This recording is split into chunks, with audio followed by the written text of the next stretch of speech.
నీలో కోపం పోయిందా? నోటి నుండి వచ్చే బూతు మాటలు పోయాయా? చుట్ల కాల్చే స్థితి పోయిందా?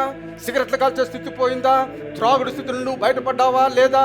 ఇదంతా కూడా ప్రజలు చూస్తారు. ప్రజలు చూసినప్పుడు వీడు మార్పు చేయబడ్డాడు. నా కళ్ళు మారిపోయాయి, నా చూపులు మారిపోయాయి, నా నోరు మారిపోయింది, నా చేతులు మారిపోయాయి, నా చెవులు మారిపోయాయి, నా నడవడిక మారిపోయింది. యేసులోకి వచ్చిన తర్వాత యేసుని నమ్ముకుంటే నీకు శాంతి వస్తుంది. ఎందుచేతనంటే ఆయన సమాధానానికి కర్త.